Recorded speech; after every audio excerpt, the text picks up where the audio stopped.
그치? 그런 자세 굉장히 좋아. 그런 자세를 가져야.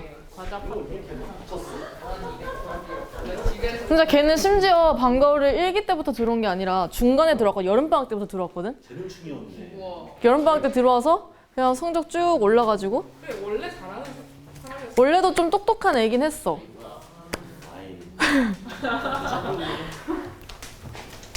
민선아 들었지? 난 일기도 들었고 지금 1등급이야 만대야. 그래. 야 여기 일본어 미가 있어. 한다. 네. 복습부터. 지난 시간에 우리 퇴적 구조와 퇴적 환경 여기 이 부분만 했었지, 그치? 내가 물어볼게. 지난 시간 퇴적 구조와 퇴적 환경 하면서 일단 첫 번째 퇴적암 생성 과정 봤었고 퇴적암 종류도 봤고 그리고 퇴적 환경이랑 퇴적 구조까지 보고 마무리로 한반도의 퇴적 지형까지 보고 마무리했었죠. 과연 모두들 다 기억을 할 것인지 물어볼게. 일단 첫 번째 퇴적암이란 퇴적물이 쌓여서 굳어진 암석을 퇴적암이라고 얘기를 했었는데 이 퇴적암이 만들어지는 전 과정을 무슨 작용이라고 얘기를 했을까요? 속성작용이라고 얘기를 했다. 속성작용은 크게 3단계로 나눠져 있었어. 첫 번째, 퇴적작용. 두 번째, 다짐작용. 세 번째, 교결작용. 퇴적, 다짐, 교결작용을 통틀어서 우리는 무슨 작용? 속성작용이라고 얘기했었다. 여기서 다짐작용이란 말 그대로 다져지는 작용이었고 다짐작용에서 나타나는 특징 공급 부피가 줄어들고 또 밀도가 커진다는 게 이 단계에서 가장 큰 특징이었고요. 그리고 마지막 교결작용은 무슨 작용이었어? 그치, 그냥 말 그대로 굳어지는 작용을 교결작용이라고 얘기를 했었고요. 교결물질로 작용하는 물질들 어떤 거 있었게? 산화철, 석회질 물질, 규질 물질 이런 것들이 교결 물질로 작용을 해서 사이사이를 굳혀주는 역할을 한다. 붙여주는 역할을 한다라고 얘기를 했었습니다. 여기까지가 퇴적암의 생성 과정. 두 번째는 퇴적암의 종류를 배웠었어. 우리 열심히 외웠던 거. 퇴적암 종류에 있어서는 크게 세 가지로 나눌 수가 있다. 생성된 원리에 의해서 첫 번째는 무슨 성 퇴적암? 쇠설성 퇴적암. 두 번째 화학적 퇴적암. 세 번째 유기적 퇴적암. 이렇게 세 가지로 나눌 수가 있는데 쇠설성 퇴적암은 또다시 두 가지로 나눌 수가 있어. 그냥? 화산분수 있었나 화산분수. 근데 물질로 나누는 거 아니에요? 중화야? 물질로 나누는 거 아닌데? 화산. 하나는 화산 쇄설물들이 굳어져서 만들어진 쇠설성 퇴적암이랑 또 돌이 쪼가리 나. 쪼개져. 뭐에 의해서? 그치. 풍화침식에 의해서 만들어진 쇠설물들이 굳어져서 또 쇠설성 퇴적암이 될 수도 있다라고 얘기했었죠. 그래서 우리는 첫 번째로는 풍화침식에 의한 쇠설성 퇴적암을 먼저 살펴봤었는데 풍화침식이 일어나서 생긴 쇠설성 퇴적물은 입자 크기를 나누는 기준이 무엇과 무엇이었을까요? 2mm랑 16분의 1mm. 2mm보다 큰 애들을 자갈이라고 불렀고 16분의 1에서 2mm 사이의 크기의 애들을 모래라고 불렀고 16분의 1mm보다 작은 애들을 실트나 점토라고 이름을 붙였었다. 자갈이 굳어지면 여감, 모래가 굳어지면 사암, 실트나 점토가 굳어지면 이암이나 실. 그래서 실트나 점토 등 16분의 1mm보다 작은 애들이 굳어진 애들을 큼지막하게 이암이라고 얘기를 하고 거기서 이제 층리가 있는 애들을 우리가 특별히 셰일이라고 부르는 것이다. 그래서 그냥 러프하게 16분의 1보다 작은 애들, 즉 점토나 실트가 굳어져서 이암이나 셰일이 된다 라고만 기억을 하면 된다. 두 번째는 화학적인 과정에 의해서 생긴 퇴적암. 무슨 퇴적암? 화학적 퇴적암. 화학적 퇴적암의 세 가지 종류를 배웠었어. 어떤 거 있었게? 석회암, 규조토? 처트. 처트, 규조토. 맞아 그거 아니야. 규조토는 유기적이에요. 암염. 암염. 그래, 이렇게 암염. 세 가지. 아. 석회암의 성분 CaCO3, 처트의 성분 SiO2, 암염의 성분 NaCl 이렇게 세 가지 플러스 석고라고 하는 것도 증발에 의해서 만들어진 증발암 혹은 화학적 퇴적암이다 라고도 얘기를 했었죠. 그래서 요 세 가지를 배웠었고 마지막 생물체의 유해나 골격이 굳어져서 만들어진 유기적 퇴적암에도 여러 가지 종류가 있었어. 첫 번째 석회암. 석회암은 어떤 생물체가 굳어져서? 산호. 산호 같은 애들. 석회질 생물체가 굳어져서 만들어진 애들이 석회암. 두 번째, 규질 생물체가 굳어지면? 처트 혹은 규조토가 된다. 예시 어떤 거 있어? 깨. 오, 방산충. 방산충. 물론 예시가 엄청 크게 중요할 것 같진 않지만 어쨌든 규질 생물체가 굳어지면 규조토 혹은 처트가 된다. 마지막, 식물체가 탄화되면 석탄이 된다 라고 해서 이렇게 세 가지 혹은 네 가지를 배웠다. 근데 저희 화산 분출은 아, 맞다. 똑똑한데. 일단 유기적 특정을 하고 다시 돌아가. 그러면 지금 패닉이 와서 까먹었어. 아, 그러면 화학적 과정 그리고 유기적 과정 두 가지 과정 모두에서 생성될 수 있는 암석 두 가지는 석회암과 처트. 그래서 얘네들은 생성된 과정을 보고서 유기적 퇴적암인지 혹은 화학적 퇴적암인지를 판단을 잘 구분을 해야 된다라는 것. 그럼 다시 아까 우리 빠져먹고 안 한 거 돌아가서 쇠설성 퇴적암 중에 화산쇠설물이 굳어져서 만들어진 쇠설성 퇴적암을 안 외웠어. 화산쇠설물 입자의 크기에 따라서 화산쇠설물도 여러 가지 종류로 나눌 수가 있는데 화산쇠설물을 구분하는 기준 두 가지. 2, 6, 4, 2mm랑 64mm. 64mm보다 큰 애들은 화산탄이나 화산암괴라고 불렀고 얘네들이 암석으로 굳어지면 봐봐, 내가 이것만 얘기한다 그랬지. 화산강력암 혹은 집괴암이라고 이름 붙이고요. 두 번째, 2mm에서 64mm 사이에 있는 애들을 뭐라고 불렀게?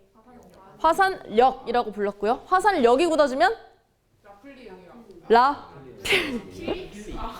라필리 응해요. 내가 리플리 증후군 예은아 혹시 들었어? 내가 영상에서 그 안나 얘기만 한 20분인가 10분 동안 한 거 들었어? 리플리 증후군의 폐해다. 라플리 증후군. 라플리 응해암. 그치? 라필리 응회암이라고 불렀다.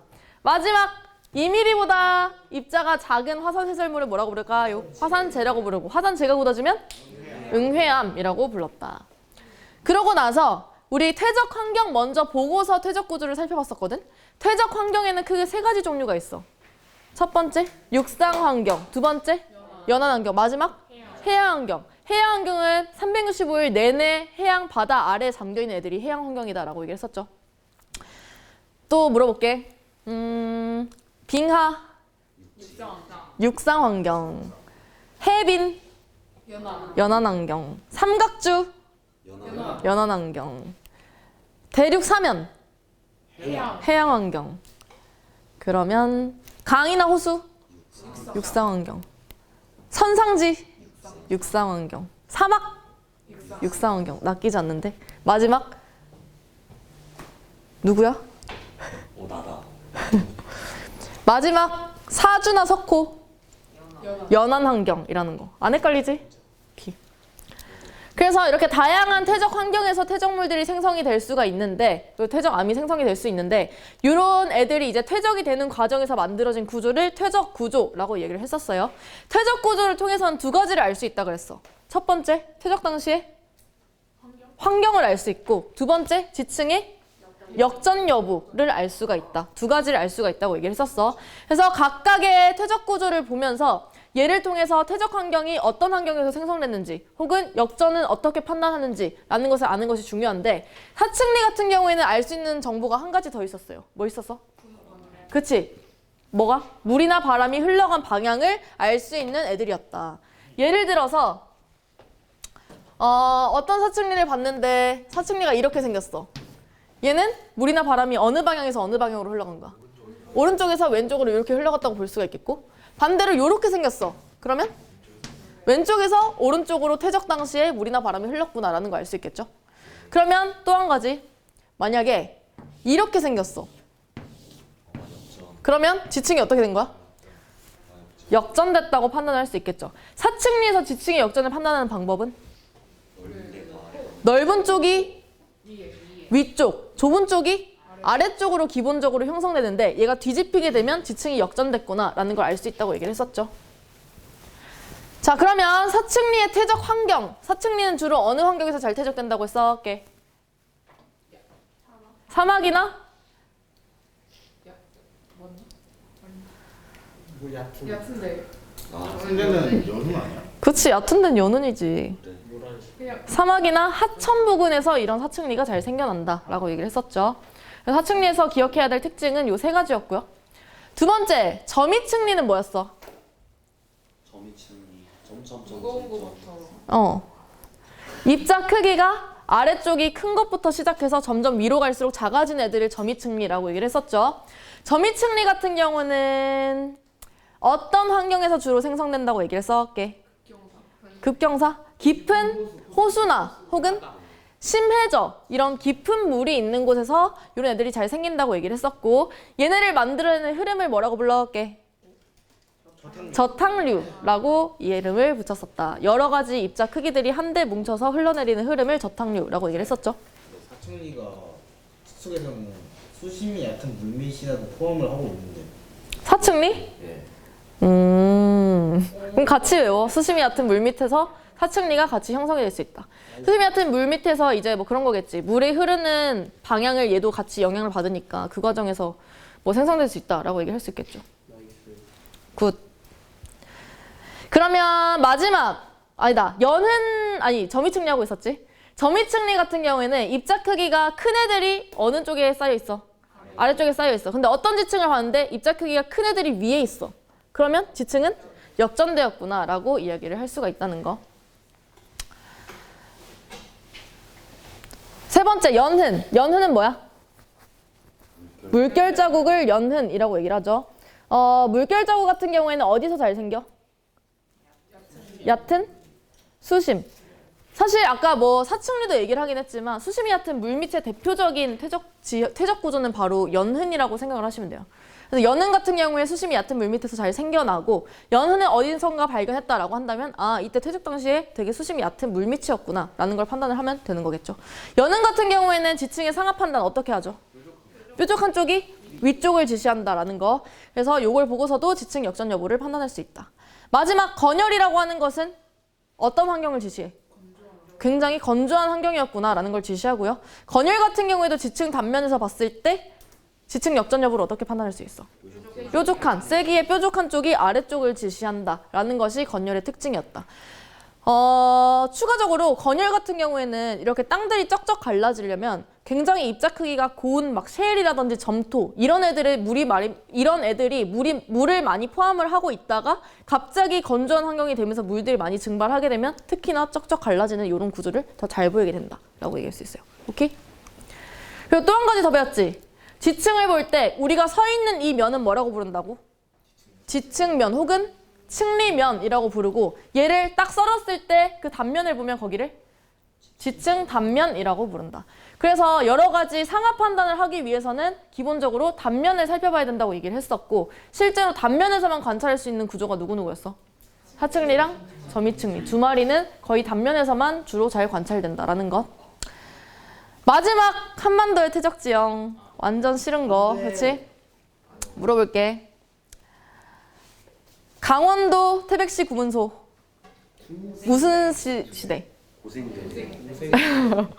고생대 때 퇴적됐던, 고생대 때는 주로 무슨 층이라고 얘기했었어?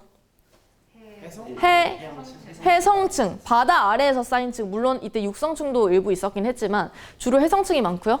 그리고 해성층이라고 얘기했기 때문에 어떤 암석이 많이 포함되어 있는? 석회암이 많이 포함되어 있는 석회암층이 굉장히 잘 발견된다라는 것. 두 번째, 경남 고성군 덕명리 해안. 중생대. 무슨 시대? 중생대. 이때는 여기서 뭐가 잘 발견된다 그랬어? 공룡? 화석. 아리아 발자국. 경남 고성군 덕명리 해안.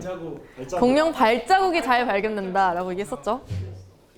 그리고 중생대 때는 카톡에서도 얘기했지만 100% 육성층밖에 없었다는 거. 중생대 때는 아예 우리 한반도 자체가 육상 위에 드러나 있었기 때문에, 우리나라 자체가 육상 위에만 있었기 때문에 중생대 때는 실제로 해성층은 없고 무조건 다 육성층만 존재한다라고 얘기를 합니다. 그럼 또 물어볼게. 경기 화성시 시화호. 중생대. 여기가 그게 공룡알. 여기 아래. 그치? 여기가 공룡알. 중생대 때 만들어진 공룡알 화석이 많은 곳. 또 화성이 공룡 아래. 전북 부안군 채석강. 중생대. 지석강. 중생대. 중생대 때 퇴적된 지층이다. 그러면 제주도 한경면 수월봉 신생대 때 퇴적된 화산 활동에 의해 퇴적된 애들이라고 얘기를 했었는데 얘들은 무슨 지층? 무슨 암층? 응회암 지층이다 라고 얘기를 했었죠. 헷갈리지 말라고 여러 번 얘기했었습니다. 마지막 추가로 하나만 더 보너스. 마이산 여감이 많다라는 것까지 그냥 추가로 기억해 두시고요. 여기까지 다 기억나? 지금 너네 만약에 우리 가장 첫 수업 때 했었던 내용 물어보면 기억할까? 할 수 있을 것 같아. 아 진짜? 대면회판. 봐봐 대면회판 오랫동안 기억난다 그랬지 내가. 세대하면 오래 기억난다고. 대면회판이랑 또 외웠던 거 뭐 있었지? 몰라요. 기억 안 나는. 아 약간 앞머리. 현안유. 반성화? 현안유? 아 우찬이가 말해. 뭐야? 화성암의 종류 6가지. 현 뭐야? 아 아니 그렇게 말하면 안 돼. 그냥 앞 글자 딴 걸 물어봐야 돼. 왜냐면 지난 시간에 뭐 반성회 막 이런 거 했었거든. 어? 어? 그리고 유문화 어? 오. 그리고 화강암 아!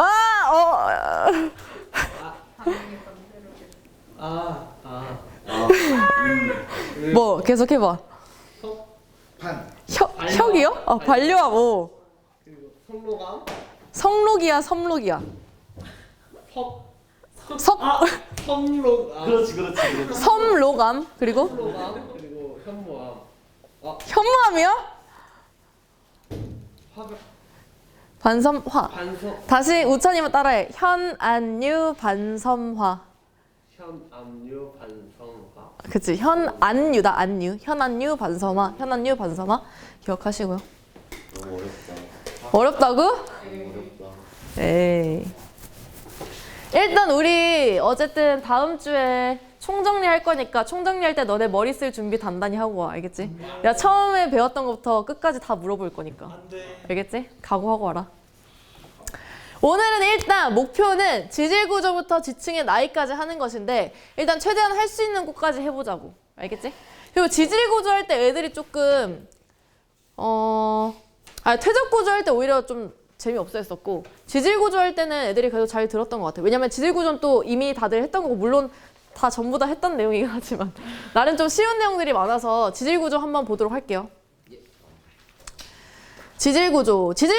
지질구조에서는 어떤 거 보냐면 습곡, 단층, 전리, 부정압, 그리고 관입, 포획 이렇게 총 6가지가 있다고 보시면 됩니다. 습곡, 단층, 전리. 이미 전리는 우리 지난 시간에 이미 배웠었죠. 그래서 사실 뭐 딱히 추가적으로 배울 건 없고 나중에 내가 질문했을 때 대답만 하면 되는 정도. 그래서 좀 배우는 내용이라고 치면 습곡, 단층, 그리고 부정압, 관입, 포획 요 정도를 새로 배우게 된다라고 생각을 하시면 되겠습니다. 일단 습곡이랑 단층에서는 얘들의 구조 먼저 첫 번째로 알아야 되고 그리고 어떤 과정으로 형성되는지 형성 과정 그리고 세 번째는 각각의 종류 알아야 되겠고요. 부정압 같은 경우도 종류가 3가지가 있어. 부정압에서는 종류 그리고 만들어지는 과정 이 2가지가 중요하다고 얘기를 할 수가 있다. 관입과 포획은 크게 어려운 내용이 없기 때문에 나중에 하면서 같이 살펴보도록 할게요. 알겠지? 오케이. 일단 퇴적구조랑 지질구조 나는 예전에 이렇게 머릿속에 구조화를 해두지 않고 그냥 무지성으로 나 완전 극피거든. 그래서 그냥 배우는 내용 머릿속에 그냥 다 갖다 넣었어. 나중에 이러고 나니까 머릿속이 완전 혼잡해져가지고 퇴적구조가 뭐고 지질구조가 뭐야? 두 개 어쨌든 구조라고 했는데 뭐가 퇴적구조였고 뭐가 지질구조였지? 라는 것을 헷갈렸을 때가 있는데 뭐 굳이 구분하는 것이 중요한 내용은 아니다만 앞에서 배웠던 퇴적구조라고 하는 것은 퇴적될 당시에 동시에 만들어진 구조를 퇴적구조라고 얘기를 한다면 지질구조라는 것은 이미 만들어진 지층이나 암석이 이후에 지각 변동을 받아서 여러 모양으로 변형된 상태를 지질구조라고 얘기를 하는 거야. 퇴적구조는 퇴적될 때 만들어진 구조. 지질구조는 이미 만들어진 애들이 지각 변동 받아서 변형된 애들이라고 생각하면 돼. 알겠지? 그래서 지질구조라는 것 자체가 지각 변동을 받아서 변형된 게 지질구조니까 거꾸로 생각하면 이 지질구조를 봤을 때 받았던 지각 변동을 이 지질구조를 보고서 판단을 할 수 있다라는 것이 얘의 특징이라고 볼 수가 있는 거지. 오케이? 그래서 오늘 배울 여러 가지 지질구조의 사진을 간단하게 인트로로 살펴보게 되면 뭐 습곡, 이렇게 휘어진 애들을 습곡이라고 얘기를 하고요. 단층은 끊어진 채로 상대적인 이동이 있을 때 단층. 세 번째는 전리. 이거 무슨 전리 이게? 판상전리 나중에 할 테고. 그다음에 부정압 이런 것들을 배우는 시간을 가져보도록 하겠다. 얘 뭘까요? 습곡, 땅이 휘어져 있는 애들을 우리는 습곡이라고 얘기를 하죠. 습곡이란 지층이 양쪽에서 미는 무슨 력? 횡압력을 받아서 휘어진 지질 구조를 습곡이라고 얘기를 한다. 상식적으로 생각을 해봐. 우리가 요런 모양을 만들려면 양쪽에서 찌부를 시켜야 돼? 아니면 양쪽으로 잡아 당겨야 돼? 찌부시켜야지 이렇게 찌글찌글한 모양이 나올 거잖아. 그치? 그래서 찌부시키는 힘을 우리는 횡압력, 가로 횡자 써서 횡압력이라고 얘기를 하고, 요런 가로로부터 이제 양쪽으로 미는 힘을 받아서 생긴 요런 지층을 우리는 습곡이라고 얘기를 한다. 또 생각해봐. 맨날 생각해보래. 그러면 너네 달고나 직접 만들어 본 적 있어? 없어? 아, 진짜 만들어 본 적 있어? 달고나 만약에 안 만들어 봤으면 만드는 과정을 머릿속으로 한번 생각해봐. 설탕을 녹여서 따끈따끈한 상태에서 얘를 힘을 가했을 때 부드럽게 찌그러질까? 아니면 완전히 단단히 굳은 상태에서 힘을 가했을 때 찌그러질까? 따뜻한 상태에서 말랑말랑한 상태에서 얘들을 찌부시켜야 부서지지 않고 찌그러지겠죠? 근데 부서지지 않고, 마찬가지로 습곡이라고 하는 것은 조금 딥한 내용이긴 하지만 실제로 우리 예전에 마그마 생성 과정 배웠던 거 기억나? 마그마 생성 과정 하면서 지하 온도 분포 그래프 배웠었던 거 기억나? 머릿속 어딘가에 있지 지금? 지하 온도 분포 봤을 때 지표에서부터 깊이 들어가면 들어갈수록 온도 분포가 어땠어? 점점? 높아지고, 온도도 높아지고 압력도 높아졌었지. 그거 생각해보면 지하 깊은 곳에서는 굉장히 고온 고압 상태이기 때문에 이런 지하 깊은 곳에 있던 지층이 횡압력을 받게 됐을 때 이렇게 찌그러지는 습곡이 만들어지게 된다라고 얘기를 할 수 있는 거야. 어렵지 않지? 여기에서 중요한 것은 일단 아까 여러분들이 말한 지층이 휘어져 있는 형태를 보고 위쪽으로 볼록 솟아있으면 배처럼 튀어나와 있다 그래서, 물론 안 튀어나온 사람도 있긴 해. 하지만 배처럼 튀어나와 있다 그래서 얘를 배사라고 부르고요. 반대로 아래쪽으로 쑥 들어가 있는 부분은 향사라고 얘기합니다. 여기는 뭐야?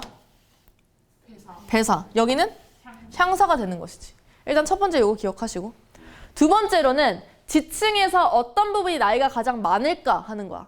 보면은 일반적으로 생각했을 때 가장 높이 솟아있는 부분이 왠지 나이가 가장 젊은 지층일 것이다 라고 생각하는 경우도 있을 수가 있단 말이야. 근데 그게 아니라 여기에서 층층이 쌓인 형태를 보게 되면 가장 아래쪽에 깔려있는 지층 자체가 가장 오래된 지층이라고 얘기를 할 수가 있겠고, 요 지점이랑 비교해봤을 때 그냥 표면적으로만 공부 안 하고 표면적으로만 보게 된다면 여기가 더 나이가 젊은 애들이겠구나 라고 잘못 판단하는 사람도 있을 수가 있어.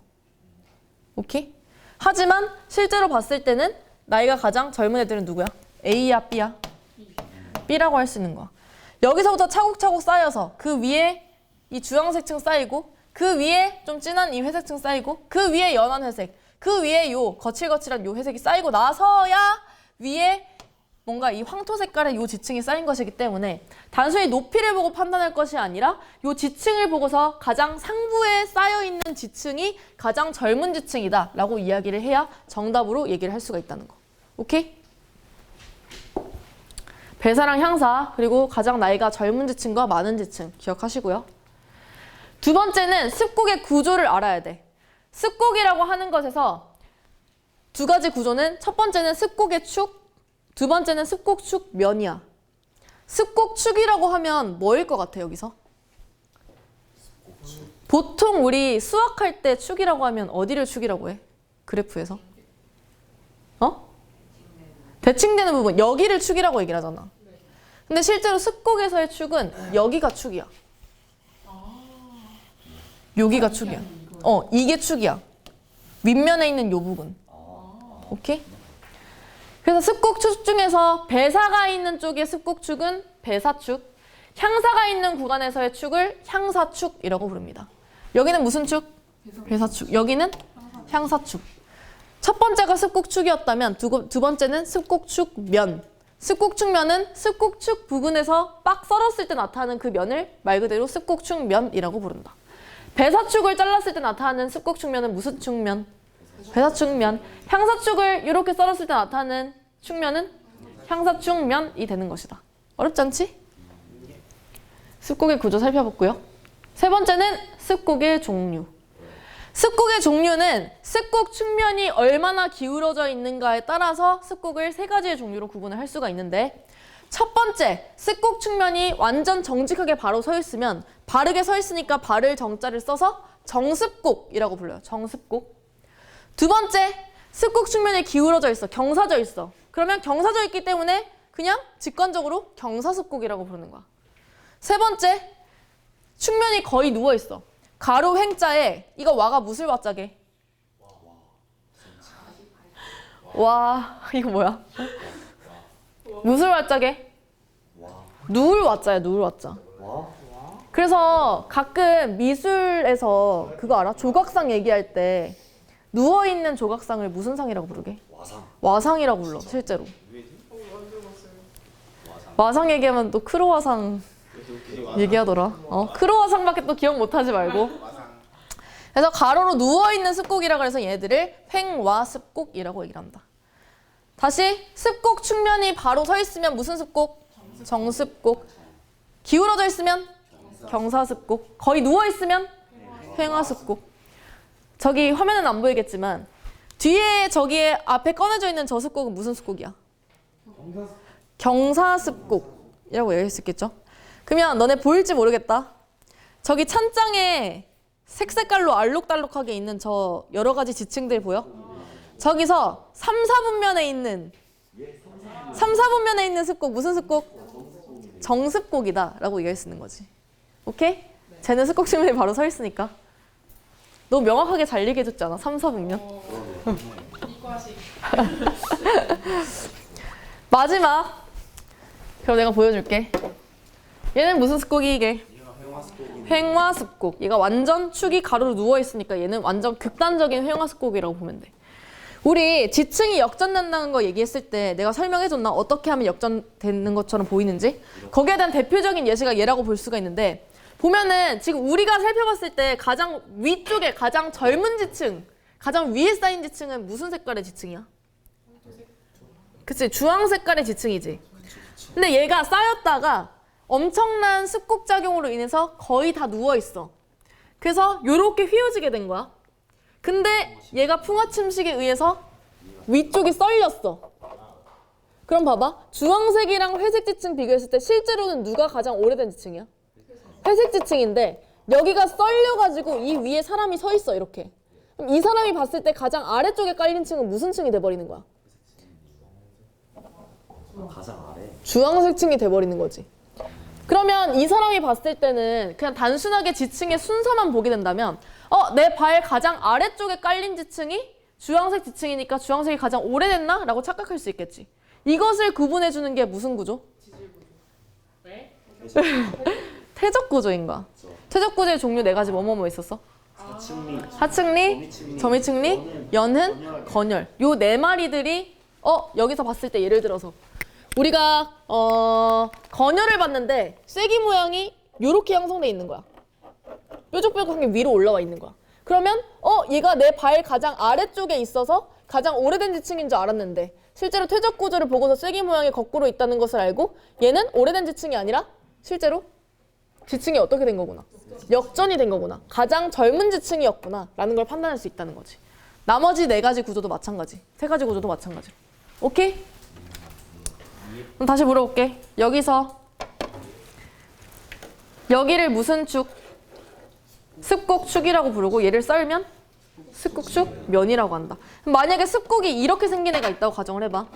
여기서 얘는 무슨 축이 되는 거야? 습곡축 중에서도 배사축. 여기는 향사축. 여기는 배사. 여기는 향사. 여기를 썰면 배사축면. 여기 썰면 향사축면이 된다. 이렇게 얘기했습니다. 습곡은 이게 단데.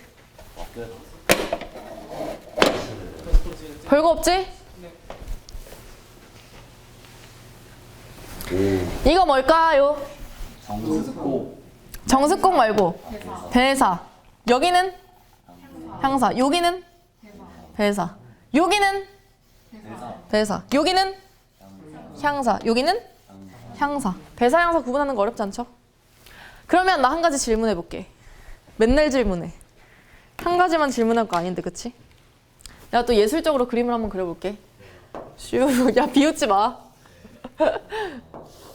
슈. 잘 그리지?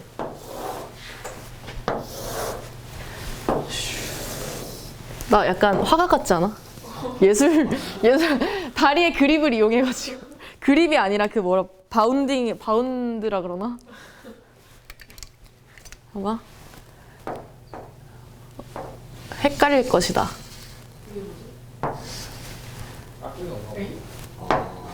통화 침실이 일어났어요. 혼란이 오죠? 네, 잠시만요.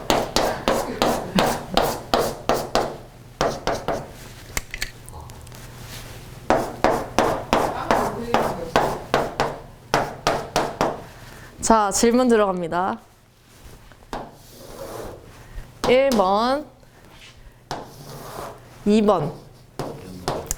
어디가 배사일까요? 2번. 2번. 1번이야, 2번이야? 2번. 2번. 전부 다 2번? 1번 손.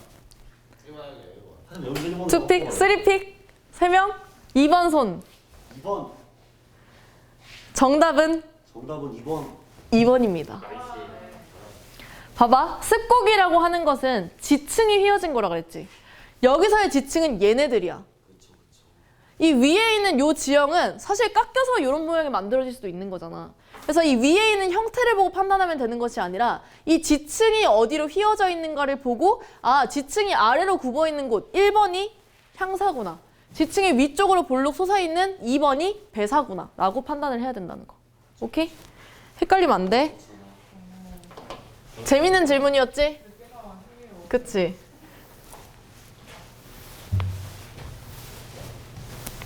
습곡은 여기까지. 단층. 두 번째는 너무너무 재밌는 단층.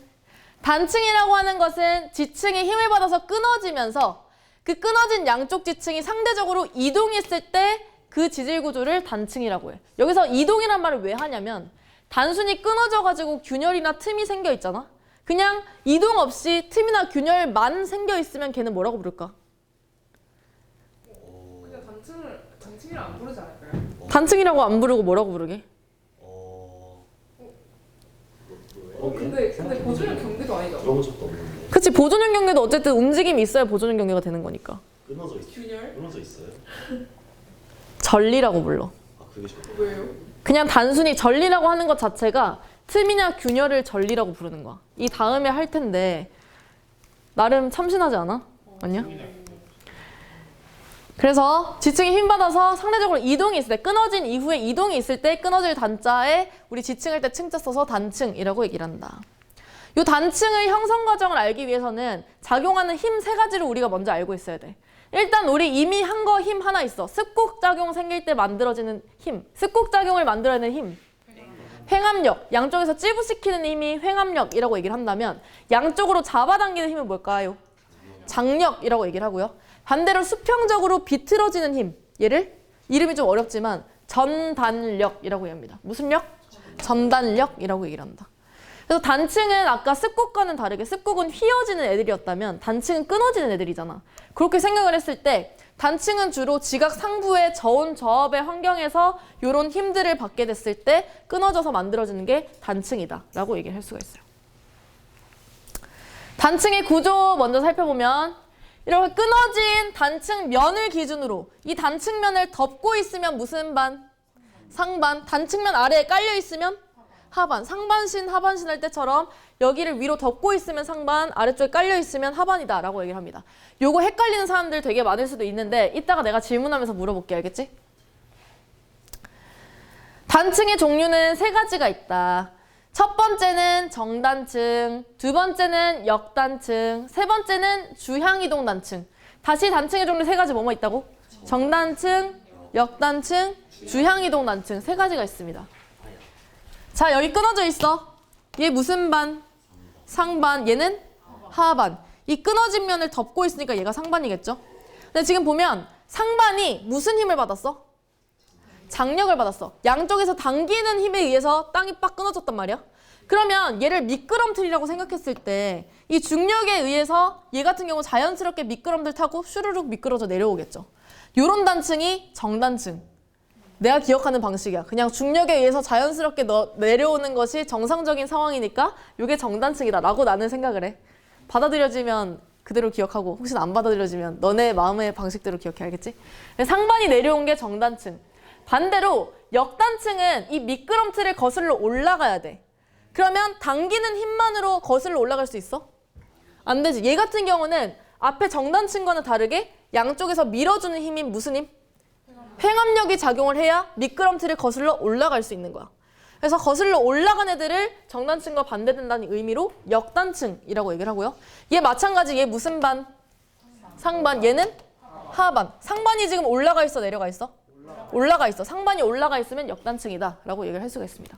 마지막 주향이동 단층. 얘 같은 경우는 어떤 상하의 움직임이 있는 것이 아니라 위에서 바라봤을 때 이렇게 수평적으로 어긋나는 이런 경계가 발생하게 되는데 이런 단층을 주향이동 단층이라고 얘기를 한다. 통과 때 1학년 때 배웠었지. 그치? 정단층은 무슨 힘? 장력. 역단층은 횡압력. 주향이동 단층은 전단력이 작용한다. 그러면 이것을 판의 경계랑 엮어보면 정단층은 주로 어떤 경계에서 발생하게? 발산형 경계. 양쪽에서 잡아당기는 장력이 작용하는 발산형 경계에서 주로 정단층이 만들어지고요. 반면에 역단층은 수렴 경계. 양 사이드에 밀어주는 수렴형 경계. 주향이동 단층은 보존형 경계에서 주로 잘 만들어진다 라고 얘기를 할 수 있겠지. 오케이? 여기에 있는지 없는지 보고 넘어가야지. 오케이. 요거는 사실 재작년 수능 특강에 있었는데 지금은 사라졌어.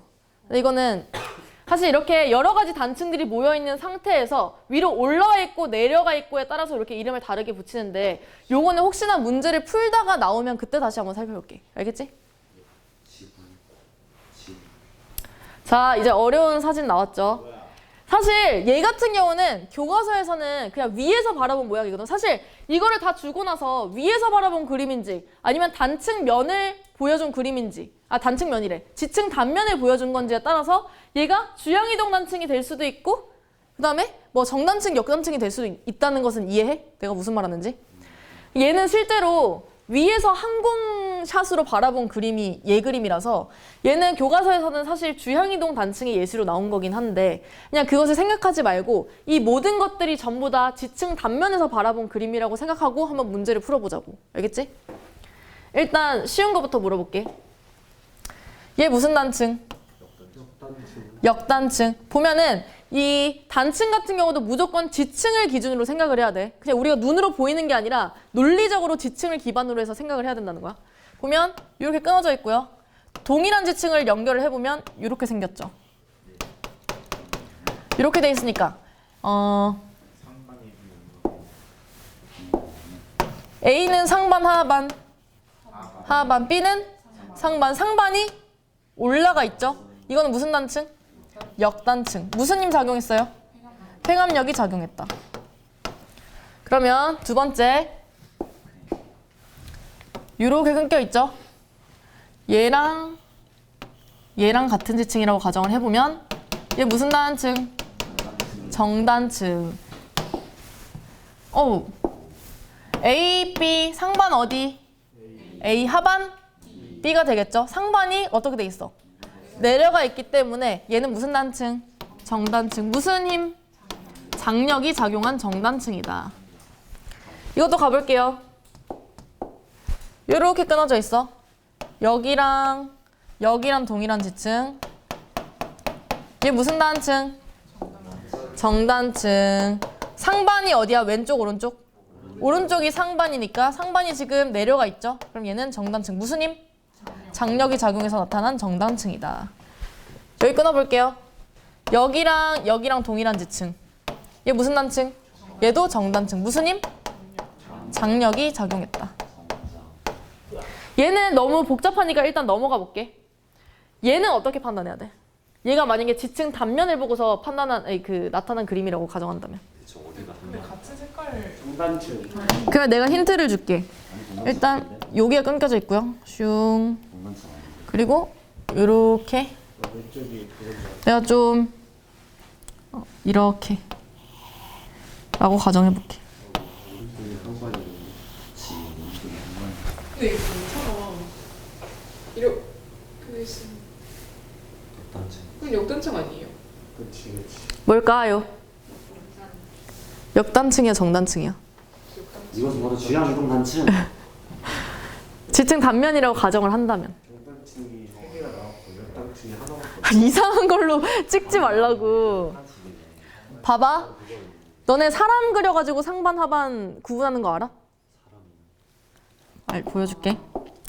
상반 하반 구분할 때 이 지층에 나란하게 사람 팔을 하나 그려보는 거야. 그리고 머리랑 다리를 그려. 하반신이 있는 곳이 하반이고요.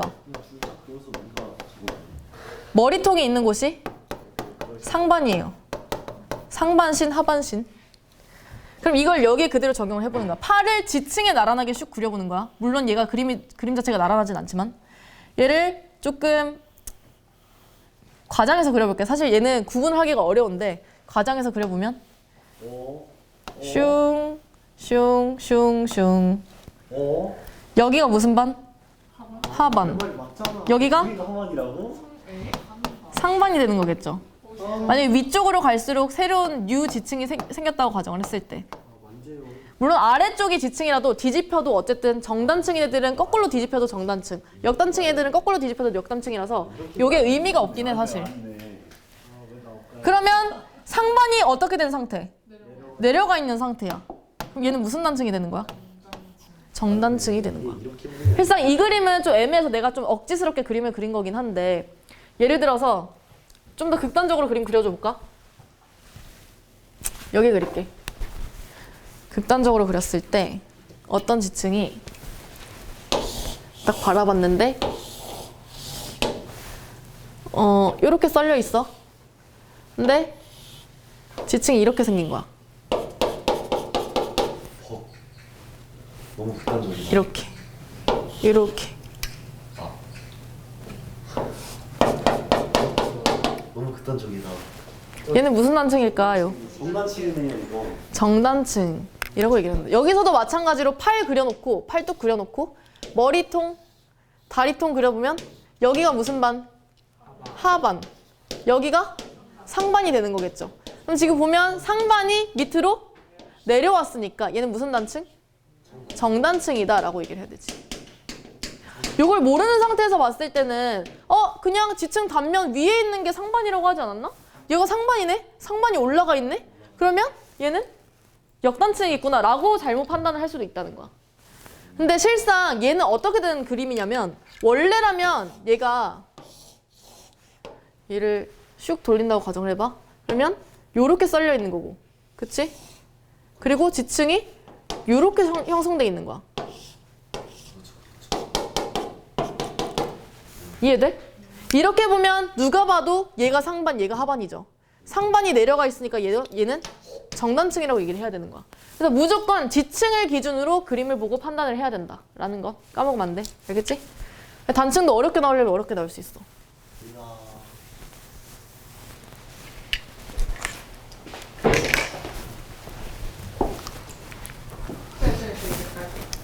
자, 모두들 시연이에게 인사. 잘 가. 우리 열심히 해볼게. 가면서 전리죠. 그래, 전리. 전리라고 하는 건 아까 얘기했듯이 온도나 압력 변화에 의해서 암석 내에 생긴 틈이나 균열, 그냥 쪼개져 있으면 그 틈이나 균열을 전리라고 얘기를 하는 거야. 전리 우리 지금까지 배운 거 2개 있었어. 무슨 전리, 무슨 전리? 주상전리랑 환상전리. 주상전리는 주로 어떤 암석에서 잘 생겼죠? 현무암도 현무암이지만 지표 밖에 드러나 있는 화산암. 화산암 안에 현무암이 포함되어 있는 거죠. 그치? 화산암에서 주로 이런 주상전리가 잘 생겼고요. 주상전리 잘 가. 들으면서 갈게요. 주상전리가 만들어지는 원리. 수축, 급속 냉각, 급속 수축. 급격한 냉각으로 인한 급격한 수축으로 인해서 주상전리가 생긴다라고 얘기했었죠. 반대로 판상전리가 잘 생기는 암석, 심성암이라고 얘기할 수가 있겠고, 심성암 같은 경우에는 어떤 원리로 심성암에 있는 판상전리가 생긴다고? 압력 감소에 의한 팽창으로 인해서 이런 판상전리가 나타나게 된다. 근데 어쨌든 전리라고 하는 게 지층에 있는 그냥 틈이나 균열이라고 얘기를 했으니까 습곡작용 이런 거 받았을 때 생긴 크랙 이런 것들도 전리라고 얘기를 할 수가 있겠죠. 얘 같은 경우는 아까 단층과는 다르게 단순히 균열만 가 있고 상대적인 이동이 없을 때는 전리라고 이름을 부르게 된다라는 것. 주상전리 아까 본 것처럼 대충 육각기둥 모양. 보통은 현무암에서 잘 생겨나죠. 얘는 급격한 냉각에 의한 수축에 의해서 이런 주상전리가 나타나고요. 반면에 판상전리는 원래 깊은 곳에서 압력받아서 이쁘게 잘 있다가 얘들이 융기하면서, 융기는 나중에 배울게. 융기, 위로 슉 올라오는 과정을 통해서 풍화침식이 일어나게 되고, 그러면 나를 누르던 힘이 많이 사라지게 되니까 얘네들이 팽창하게 되면서 여기서 판판이 쪼개지는 판상전리가 나타나게 된다라는 것. 전리사진 모아보기. 무슨 전리? 주상전리. 무슨 전리? 주상전리. 무슨 전리? 무슨 전리? 무슨 전리? 얘는? 주상. 얘는? 얘는? 판상. 오, 잘 안 낚인다. 2학년 애들은 이거 보고서 2학년 애들이 내 채널 구독한 애들 몇 명 있는데 이렇게 얘기하면 2학년들이 자기들을 비하한다고 생각하지 않을까? 이거 그냥 단순하게 보고서 그냥 주상전리라고 판단해버리는 사람들도 많은데 자세히 들여다보면 이건 판상전리야. 판판이 쪼개져 있는 모습 볼 수 있어요. 하얀색이면 판상전리. 오, 그렇게 생각하면 돼, 안 돼? 안 돼요. 화산암 중에서도 상대적으로 밝은 화산암은 있잖아. 맞아, 쟤도. 화산암 중에서 제일 밝은 화산암 누구야? 오른쪽에 뭐야? 제일 밝았어. 유문학 아닌가? 우찬아 뭐야?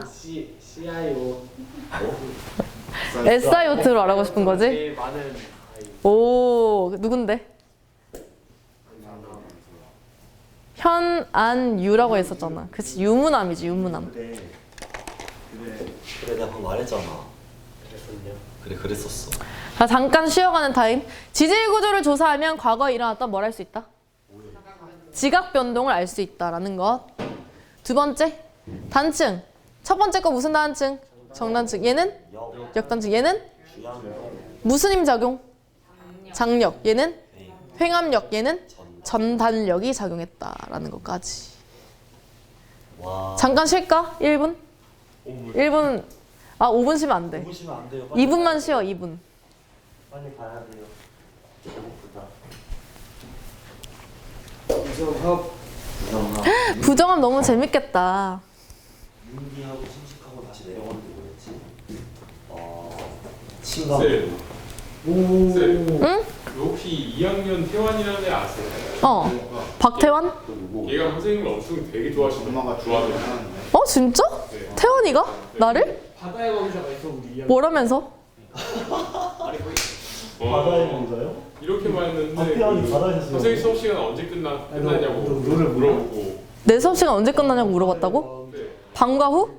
아니요 그 수업 이거 몰라? 몰라. 몇 개씩 끝나냐 그런 것도 물어보고 우리 편이다 하면서 막 그리고 찬양곡 있잖아. 동호실에 동호실에 어디 있냐고 물어보고 인스타 아이디 스포츠인이 그쌤 김연아 인스타 아이디 소년제랑 같은 하신다고 거 없어 왔어요. 진짜. 내 인스타 아이디? 몰라? 네. 무슨 태환이야?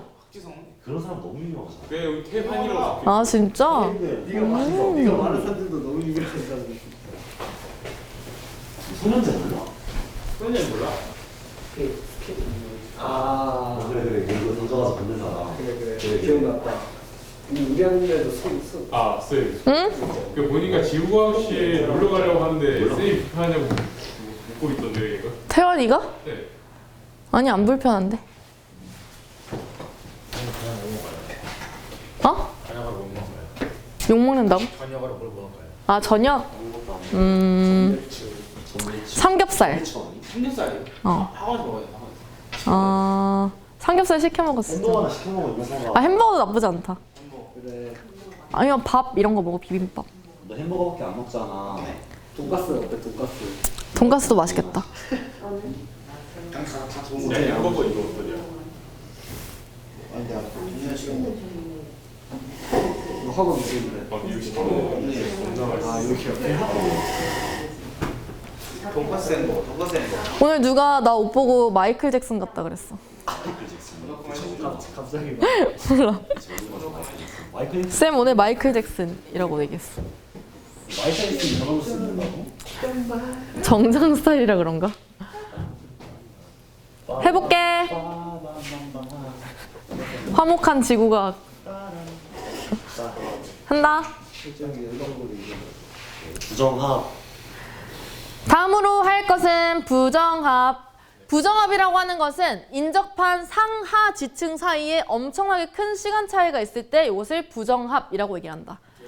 예시를 들었을 때 이건 적절하진 않지만 이게 지층이라고 가정을 한다면 이 두 개 지층 사이에 예를 들어서 얘가 고생대에 쌓인 지층이야. 근데 얘는 신생대에 쌓인 거야. 원래 차곡차곡 쌓이려면 보통 우리가 지층이 쌓인다고 할 때는 물 아래에서 퇴적됨을 많이 가정을 하거든. 보통은 고요한 물 아래에서 많이 퇴적층이 나타나게 되는데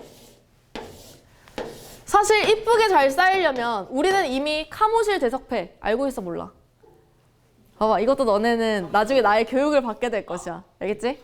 고생대에 여러 가지 기가 있죠. 캄브리아기, 오르도비스기, 실루리아기, 대봉기, 석탄기, 페름기. 그래서 나는 이것도 앞글자 따서 카모실 대석패라고 열심히 세뇌를 시키면 애들이 절대 안 까먹어. 카모실 대석패. 그래서 보면은 뭐 기 순서로도 볼 수가 있고 어쨌든 보게 되면 예를 들어 그냥 큼지막하게 A층이 고생대에 쌓였다고 가정을 했을 때 큼직큼직하게 대 순서로 우리가 가게 되면 그냥 정상적으로는 B는 당연히 중생대쯤 쌓여야겠구나. C는 신생대에 쌓여야겠구나.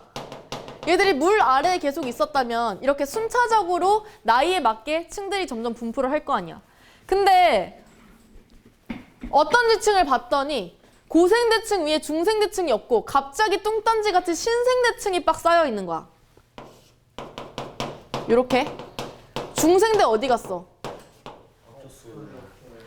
우린 이미 알고 있긴 하지만 이런 것처럼 상하 지층 사이에 시간 간격이 너무너무 크게 발생해 있을 때 이럴 때를 우리는 부정합이라고 얘기합니다. 반면에 아까 앞에 예시 든 것처럼 그냥 ABC가 차곡차곡 시간 순서대로 잘 쌓여 있으면 얘들은 뭐라고 부르게? 정합. 그치, 정합이라고 얘기해요. 그냥 바르게 잘 쌓여 있다 그래서 얘들은 정합이라고 얘기를 하고요. 고생대, 중생대, 신생대. 이렇지 않은 애들을 부정합, 시간 간격이 큰 애들을 부정합이라고 얘기를 한다. 부정합에서는 종류랑 형성 과정 중요하다고 얘기했습니다. 부정합의 종류는 세 가지가 있어. 부정한 면을 기준으로 해서 시간 간격이 많은 요 부분을 우리는 부정한 면이라고 얘기를 하는데요. 고생대랑 신생대 사이에 이 시간 간격이 엄청 넓은 요 면을 부정합 면이라고 얘기를 하는데 부정한 면을 기준으로 해서 위아래 지층이 어떻게 생겨먹었는가에 따라서 세 가지 종류로 구분할 수 있어. 첫 번째, 부정한 면 기준으로 위의 지층과 아래 지층이 평행하게 이쁘게 차곡차곡 쌓여있으면 얘들은 평행 부정합이라고 부르고요. 두 번째, 부정한 면 기준으로 아래 위에 경사가 다르게 나타나. 그러면 경사도 있다 그래서 무슨 부정합? 경사 부정합이라고 얘기를 하고요. 마지막 세 번째는 부정한 면 아래에 보통은 퇴적 지층이 쌓여 있는데 얘 같은 경우는 이상하게 부정한 면 아래에 심성암, 즉 화성암이라든지 혹은 변성암, 퇴적암이 아닌 다른 암석이 있는 거야. 이런 경우에는 우리가 어지러울 난자를 써서 어지러울 난자, 난정합이라고 얘기를 합니다. 세 가지. 야. 부정합. 부정한 면을 기준으로 위아래 지층이 나란하면 평행 부정합. 경사져 있으면 경사 부정합. 아래쪽에 변성함이나 화성함이 있으면 난정합이라고 얘기를 한다. 여기까지는 어렵지 않지? 어려워 안 어려워? 안 어려워. 대답해줘야 돼. 나 대답 무쇠란 말이야. 대답 PTSD 있음. 용어 정리 먼저 우리가 형성 과정을 하기 전에 용어 정리를 먼저 하게 되면 땅이 올라오는 것을 융기, 슉 내려가는 것을 침강, 올라오는 것, 내려가는 것, 침강이라고 얘기한다. 그래서 융기와 침강 일단 먼저 기억하시고 두 번째는 조류운동과 조산운동인데 조류운동은 대륙이 이동하는 운동. 얘들이 그냥 어떤 습곡이나 단층 작용 없이 넓은 범위에서 위로 올라오거나 내려가는 작용만 거치면 조류운동이라고 얘기를 하고요. 반대로 조산운동은 습곡 작용에 의해서 습곡을 받으면 어떤 부분이 찌그러져서 올라올 거 아니야. 이런 식으로 습곡 산맥을 만들어내는 이런 지각 변동은 산맥을 만드는 운동이라 그래서 조산운동이라고 얘기를 한다. 오케이? 조류운동과 조산운동 기억하시고요. 그러면 평행부정합부터 일단 우리가 어떻게 생성되는지를 알아봐야겠다. 평행부정합은 위아래 시간 간격이 많은 부정합이지만 나란하게 쌓인 상태를 평행부정합이라고 얘기를 했었죠. 어떻게 생성됐을까? 이미 나는 배웠으니까. 진가. 보면 이렇게 일단 물 아래에서 지층이 여러 개가 퇴적돼 있어. 그러다가 우리가 아까 배운 융기라는 과정을 거쳐서 얘들이 해수면 밖으로 슉 올라오게 돼요. 수면 밖으로. 그러면 내가 아까 전에 예시를 든 게 물 아래에서 보통 고요하게 지층들이 잘 쌓일 수 있다 그랬잖아. 근데 얘가 물 밖으로 드러나 버렸어. 그러면 퇴적물들이 잘 쌓일 수 있어 없어? 없겠지. 비바람 또 많이 불겠지. 지상 부근에 있으니까. 비바람 많이 불어서 위쪽 부근이 풍화침식 작용을 받게 되는 거야. 그러면 위에 지층이 깎여요. 지금 보면 여기서는 극단적으로 위에 쌓여있는 이 지층이랑 D 지층의 일부까지도 다 깎인 부분을 이렇게 나타내긴 했는데 물론 이 지층이 일부만 깎일 수도 있고 너무 많이 깎이게 되면 이 지층도 깎이고 D 지층도 일부 깎이겠지. 어찌됐든 이렇게 풍화침식 작용을 거쳐서 윗부분이 깎이고 나게 되면서 이런 형태가 만들어지고 그러다가 다시 슝 하고 대륙이 내려가고 물 아래로 잠기게 되면 요 위쪽에 새로운 퇴적 지층이 생기게 되고 그러면 융기랑 침강이 일어나는 이 과정도 사실상 뭐 이만큼 깎이지 않았다고 하더라도 융기 자체도 엄청나게 오랜 시간이 걸리고 침강 자체도 엄청나게 오랜 시간이 걸린단 말이야. 그럼 융기랑 침강이 일어났다는 것 자체만으로도 어쨌든 얘가 육지에 드러나 있는 동안에는 퇴적물이 쌓이지 않은 거니까 이때만 해도 엄청난 시간 간격이 들 수밖에 없는데 심지어 여기서 깎이기까지 했다면 굉장히 오랜 시간 간격이 벌어졌다고 볼 수가 있겠죠. 어쨌든 이런 융기와 침강의 과정을 거치게 되면 새롭게 지층이 퇴적될 때 위아래 지층 사이에 엄청난 시간 간격이 존재하게 되고 이때 당시에 접하는 요 면을 무슨 면이라고 부른다? 부정합 면이라고 부른다. 여기서 잠깐 부정합을 배울 때 부정합과 항상 함께 나오는 대표적인 돌 조각들이 있어요. 기저여가? 그쵸. 방금 봤던 기저여감. 기저여감은 어떻게 생성됐냐면 아까 위에서 얘들이 육지 밖으로 드러났을 때 풍화침식 작용 받으면서 땅이 깎이게 되잖아. 그러면 이 D지층까지 깎였다고 가정했을 때 이 D지층의 돌 쪼가리들이 위에 이렇게 분포를 하게 되는 거야. 근데 얘가 침강작용을 받아서 물 안으로 슉 들어갔어. 그러면 돌 쪼가리들이 이 위에 그대로 놓여있는 상태에서 새로운 뉴 지층들이 쌓이겠죠. 그러면 기저여감이 이렇게 기존에 있었던 부분에서 깎인 부분에 위에 기저여감이 분포를 하게 되고 얘들을 덮으면서 새로운 뉴 지층이 생기게 되는 거야. 그래서 만약에 이런 그림이 있다고 가정을 한다면 이 기저여감은 빨리 나와. 왜 안 나와? 빨리 나와. 이 기저여감은 A지층의 돌쪼가리일까? B지층의 돌쪼가리일까? A지층이 부서진 쪼가리라고 얘기를 할 수가 있는 거야. 이해됐지? 이거 헷갈리면 안 돼요. 그래서 만약에 문제가 조금 친절하다라고 얘기를 한다면 그냥 애초부터 부정한 면을 나타낸 그림이다 라고 그냥 문제에서 주어줄 수가 있고 혹시나 조금 불친절한 문제라고 한다면 여러분한테 뭐 기저여감은 뭐 A는 기저여감이다 이런 식으로 주면서 부정한 면이 어떤 부분인지를 판단하게끔 하는 문제가 나올 수도 있다 라는 것. 기저여감과 부정합의 관계 잘 알아야 되고요. 실상 평행부정합이 어떻게 생기는지 알았으면 나머지 과정은 크게 어렵지가 않아. 경사부정합이라는 것은 부정한 면 아래가 경사져 있을 때를 경사부정합이라고 얘기한다 그랬지. 근데 땅이 지멋대로 갑자기 혼자서 브레이크 댄스 추듯이 갑자기 지 혼자서 이렇게 올라갔다 내려왔다 뒤집혔다 할 수 있어? 없어. 땅이 이렇게 휘어진다는 것은 무슨 작용을 받았다는 의미게? 습곡 작용을 받았을 때 이렇게 휘어질 수가 있는 거야. 그러면 경사부정합이 생긴 과정을 말해보시오 라고 얘기를 한다면 여러분이 말해보세요. 안 보여줄래?